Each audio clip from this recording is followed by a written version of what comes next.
Okay, so for 34, they want you to find the slope and the y-intercept of the line. So in order to find the slope and the y-intercept, it has to be in slope-intercept form. This is not in slope-intercept form. We, right here in number 15, had to write an equation in slope-intercept form. So that's basically what you're going to do here.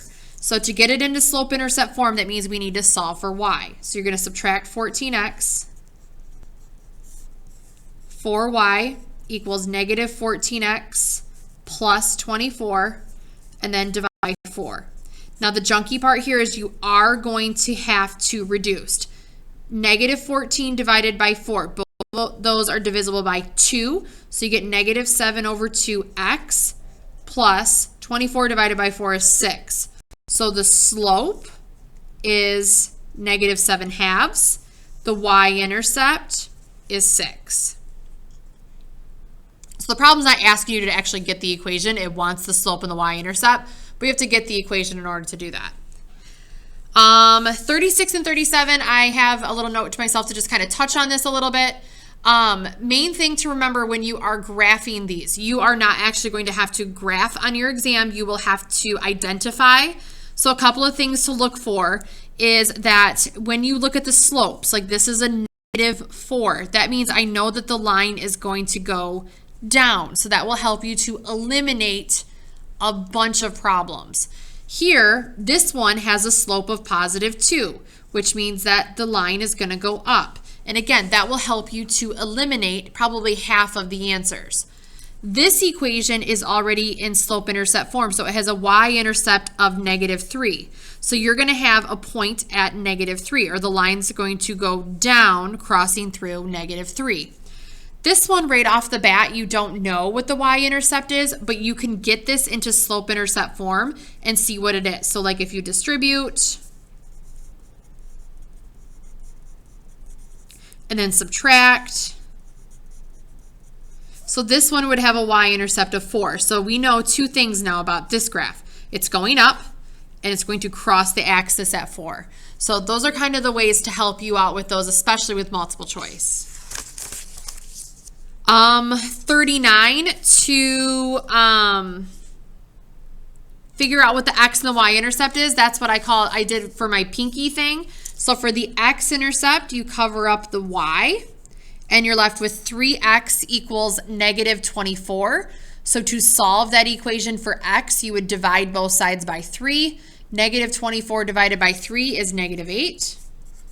And then to find the y-intercept, you would cover up x, and I'm left with negative 4y equals negative 24. Divide both sides by negative 4, and you get 6. That's it.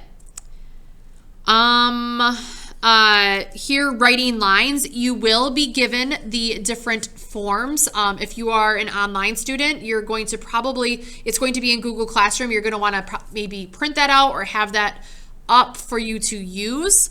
When you are writing something in point slope form, that is y minus y1 equals m x minus x1. So you need your m, which we can find, and then you're going to pick your favorite point. So we're going to find our m first by stacking our points. To go from negative 5 to 7, you go up 12. To go from 1 to negative 3, you go down 4. So 12 over negative 4 is negative 3. So our slope is negative 3. Then you can pick whatever point you want. I'm going to use this as my x1, y1. Then you plug into your point slope form. I'm even going to switch up colors so you can see this. So you do y minus y1 is negative 5 equals m, which is negative 3, parentheses, x minus x1. So that's what the equation is. But when you have double negatives, two negatives make a positive. That's your point slope form. Once you have your point slope form, now we can convert it to slope intercept form, which is what we would have had to do, or what we did for that graph on the previous page. So you're going to distribute. When you distribute, you get y plus 5 equals negative 3x plus 3, and then subtract 5. And you get y equals negative 3x minus 2. So same kind of idea for 41 and 42. Parallel lines have equal slopes. So you're going to pull the slope from here. So this would be your M. That would be your x1, y1. And you're going to plug it into point slope form. For 42, this one's perpendicular. So that means that your slopes are opposite reciprocals. So this is the slope of this line. Your new slope would be -1/3. And then this would be your x1, y1, and then you would plug it into that point slope form. The rest of this is honestly what we just got done doing. So I didn't want to touch too much on it. Remember that when you are evaluating a function, you're going to take the value and plug it in for x. And then these ones, you just have to plug one value in and you get an answer out.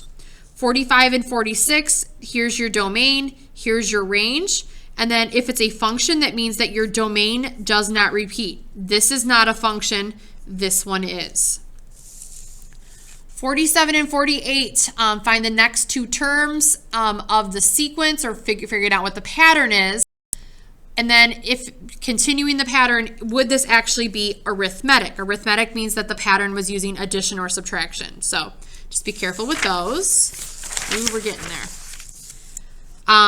49, find the common difference. I think we can handle that one for sure. 50 through 52, is this a positive? So your answers to this would be positive, negative, or no correlation.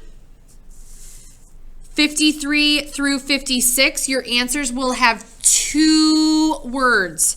You're going to have either strong or weak, and you're going to have positive or negative. So those are you need to give them two names pretty much. And then 57, it wants to know how many mistakes would you expect after 10 hours. So go to 10, go up to the line, figure out where the line crosses. So I wanted to touch on a couple of them. If you have any other questions, I am available today to answer those. But if not, then exams are going to be on Thursday and Friday for you guys. And good luck.